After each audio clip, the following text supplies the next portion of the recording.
안녕하세요. 생로병사 채널을 운영하는 60대인 김성훈입니다.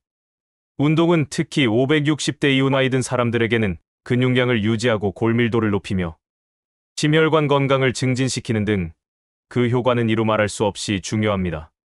하지만 60대 이후에는 신체적 변화가 급격히 일어나면서 젊었을 때 좋다고 여겨졌던 운동들이 오히려 독이 될 수 있다는 점을 간과해서는 안 됩니다. 운동은 무조건 좋다, 힘들어야 효과가 있다는 잘못된 믿음을 가지고 계시는 분이 많은데, 이러한 오해로 인해 부적절한 운동을 지속하시다가 오히려 독이 될 수 있어서 60대 이상에서 특히 주의해야 할 7가지 운동에 대해 자세히 살펴보면서 각 운동의 위험성과 올바른 대안을 제시해 드리겠습니다. 혹시 이런 데 관심 있으신 분들이나 특히 부모님들이 염려되시는 자녀분들은 꼭 이 영상을 공유해 주시고 끝까지 보셔서 여러분들께 꼭 필요한 내용이 되기를 진심으로 바랍니다. 그럼 먼저 보시기 전에 구독과 좋아요, 그리고 알람을 설정해 주신다면 이런 영상 제작을 하는 저에게 큰 힘이 될 것 같습니다. 그럼 순서에 따라서 우선 첫 번째로 살펴볼 운동은 바로 많은 어르신들께서 건강을 위해 즐기고 계시는 등산입니다. 이는 가까운 산에 등산하는 사람들은 대부분 우리 또래의 나이 든 사람들일 정도로 많은 사람들이 산과 들로 등산을 하거나 걷기 운동을 많이 하는데, 사실 등산이 가지고 있는 장점은 분명히 많습니다. 심폐기능 향상과 하체 근력 강화에 탁월한 운동이며 자연과 함께하는 운동으로 정신건강에도 좋은 영향을 미칩니다. 또한 골밀도 증가에도 도움이 되는 운동이기도 합니다. 그런데 문제는 하산할 때 발생합니다. 내리막길에서 무릎에 가해지는 충격은 체중의 3 내지 5배에 달하게 됩니다. 60대 이후 약해진 무릎, 연골과 인대로는 감당하기 어려운 부하가 지속적으로 가해지는 것입니다. 그러므로 사실 등산이야말로 무릎을 망치는 지름길이 될 수 있다는 점을 명심해야 합니다. 따라서 등산을 계속 즐기고 싶으시다면 반드시 등산 스틱을 사용하시고 가파른 내리막에서는 지그재그로 천천히 내려오시기 바랍니다. 또 한 번에 2시간을 넘지 않는 완만한 코스를 선택하시고 무릎 보호대 착용도 강력히 권합니다. 그리고 나이가 들수록 무리하게 높은 산을 오르내리기보다는 더 안전한 대안으로 평지 트레킹이나 둘레길 걷기를 추천합니다. 경사가 완만한 산책로에서의 걷기 운동은 등산의 장점은 살리면서 관절 부담은 크게 줄일 수 있기 때문입니다. 등산을 즐기던 어느 제 친구의 실제 사례를 보면 그 친구는 거의 매주 등산을 하는데, 그것도 전국의 명산을 찾아 등산을 즐기다 지난달 설악산 하산 중 무릎 십자인대 손상으로 6개월간 치료를 받았습니다.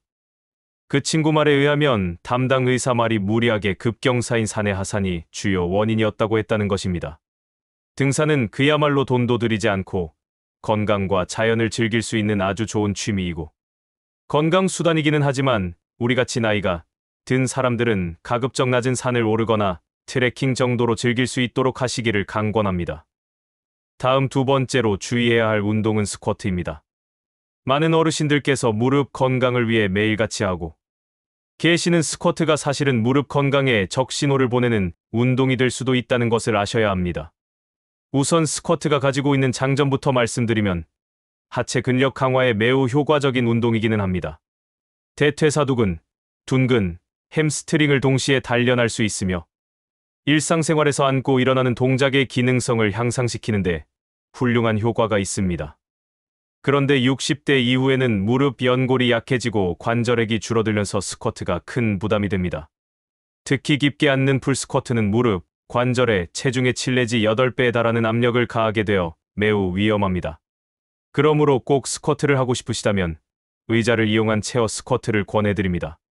의자에 앉았다가 일어서는 동작을 반복하되 완전히 앉지 말고 엉덩이가 의자에 살짝 닿는 정도로만 하시기 바랍니다. 무릎이 발끝을 넘지 않도록 주의하시고 10 내지 15회 정도로 제한하시길 권합니다. 더 안전한 대안 운동으로는 벽을 등에 대고 하는 월시이나 누워서 하는 레그 프레스 동작을 추천합니다. 수중에서 하는 아쿠아 에어로빅도 관절 부담을 줄이면서 하체 근력을 기를 수 있는 훌륭한 대안입니다. 실제로 저는 오래전부터 하체가 중요하다고 하여 매일 100번 이상씩 스쿼트를 하시다가 무릎 반월상 연골판 파열로 고생을 하여 수술을 받으라는 권고를 받았는데, 담당 의사는 과도한 스쿼트가 주요 원인이었다고 진단했습니다. 여러분들도 실제 저의 사례를 참고하셔서 혹시 나이가 드셨다면 꼭 하체 단련이 하고 싶으시면 풀 스쿼트는 지양하고 월식 같은 부담 없는 운동을 하시기를 강추합니다. 다음 세 번째로 말씀드릴 운동은 배드민턴과 테니스입니다. 이 두 운동도 나이 든 사람들이 많이 즐기는 운동 중 하나입니다. 특히 배드민턴은 많은 여성분들이나 부부들이 주로 하는 운동이기는 한데 이러한 운동은 순간의 부주의가 부르는 재앙이 될 수 있다는 점에서 매우 주의가 필요한 운동입니다. 즉, 배드민턴과 테니스가 가진 장점을 살펴보면 순발력과 협응성을 기르는 데 뛰어나기는 합니다. 전신 운동 효과가 크고 사회적 교류를 통한 정신건강 개선에도 도움이 되는 운동입니다. 하지만 급작스러운 방향 전환과 점프, 백스윙 등의 동작은 특히 60대 이상 분들에게 매우 위험합니다. 순발력과 균형 감각이 떨어진 상태에서 빠른 움직임을 요구하는 이런 운동들은 아킬레스건 파열, 어깨, 회전근개 손상 등을 유발할 수 있습니다.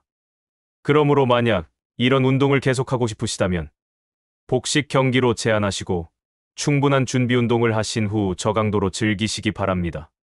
특히 겨울철에는 근육이 경직되기 쉬우므로 더욱 주의가 필요합니다. 이로 말미암아 무리하게 배드민턴을 하다가 다쳐서 고생한 사람들도 많은데 배드민턴 동호회에서 활동하던 어느 60대 후반인 사람의 사례를 보면 스매싱을 하던 중 어깨 회전근개가 완전히 파열되어 수술을 받아 고생을 하다가 완전한 회복까지 1년이 걸렸다고 합니다. 그러므로 아무래도 60대 이상이신 분들은 더 안전한 대안으로 탁구나 게이트볼과 같이 격렬하지 않은 라켓 스포츠를 추천합니다. 배드민턴이나 특히 테니스보다 움직임이 상대적으로 완만하면서도 재미를 느낄 수 있는 운동들입니다. 이제는 네 번째로 주의해야 할 운동으로 많은 어르신들께서 아침 체조로 즐겨 하시는 목 운동, 특히 목 돌리기입니다. 이 운동이야말로 뇌졸중의 위험 신호가 될 수 있다는 점을 강조하고 싶습니다. 사실 목 운동은 운동을 시작하기 전 몸을 푸는 동작으로 많이들 하고 계신데 이 동작의 장점을 살펴보면 경직된 목과 어깨 근육을 이완시키고 목 주변 혈액순환을 개선하는 효과가 있기는 합니다. 특히 60대 이상의 나이 든 사람들의 경우 근육이 경직되거나 장시간 앉아있는 현대인에게 필요한 운동이라고 할 수 있습니다. 하지만 60대 이후에는 경추의 퇴행성 변화가 심해지고 목 혈관도 좁아지게 됩니다. 특히 목을 뒤로 젖히거나 크게 돌리는 동작은 경추동맥을 압박하여 뇌졸중을 유발할 수 있는 매우 위험한 동작입니다.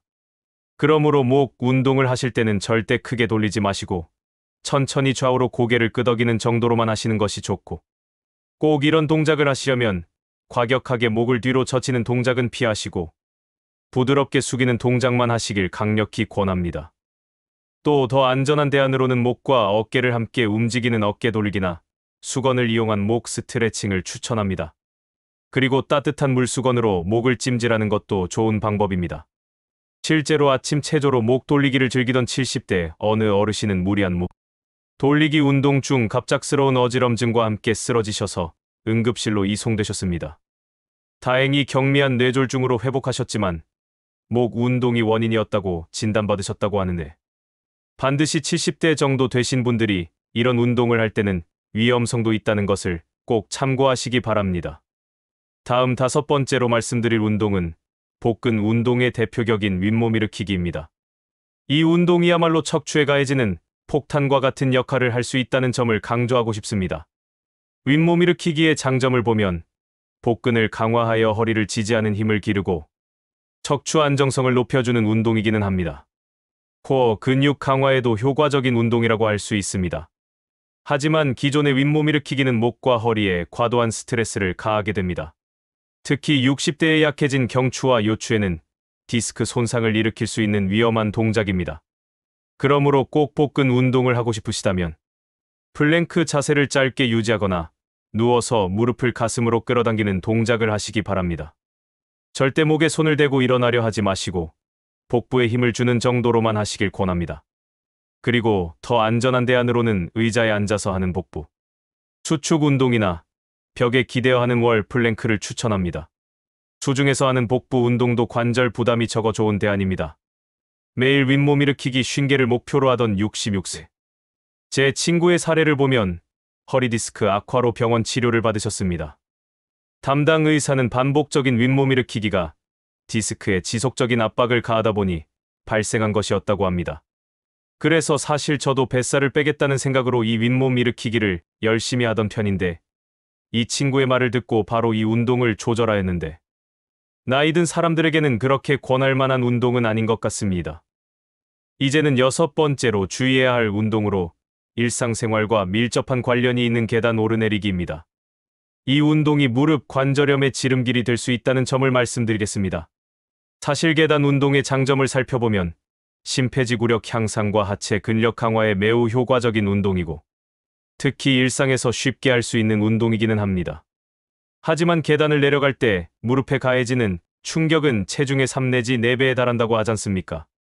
그러므로 우리와 같이 나이 든 사람들은 이미 약해진 무릎 연골에는 치명적인 손상을 줄 수 있는 것입니다. 특히 아파트 계단을 매일 오르내리시는 분들은 주의가 필요합니다. 그래서 계단을 이용하실 때는 반드시 난간을 잡고 한 계단씩 천천히 오르내리시기 바랍니다. 가능하면 올라갈 때는 계단을, 내려갈 때는 엘리베이터를 이용하시는 것을 강력히 권합니다. 또 더 안전한 대안으로는 경사가 완만한 경사로나 실내 스태퍼를 이용한 운동을 추천합니다. 수영장의 아쿠아 스텝 운동도 좋은 대안입니다. 사실 건강을 위해 매일 아파트 계단 등을 오르내리다가 무릎 관절염이 급속히 악화되어 인공관절 수술까지 받으셨다는 사람들은 가끔 주위에서 많이 볼 수 있는데 반드시 위와 같이 하시기를 강권합니다. 이제 마지막 7번째로 말씀드릴 운동은 마라톤과 달리기입니다. 이런 운동들은 관절에 가해지는 연속 타격과 같은 역할을 할 수 있다는 점을 강조하고 싶습니다.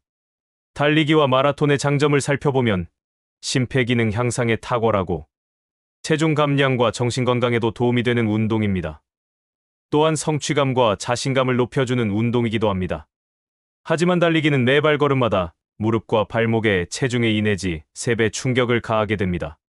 그러므로 우리와 같은 60대 이상의 나이든 사람의 약해진 관절과 인대로는 이런 반복적인 충격을 견디기 어렵습니다.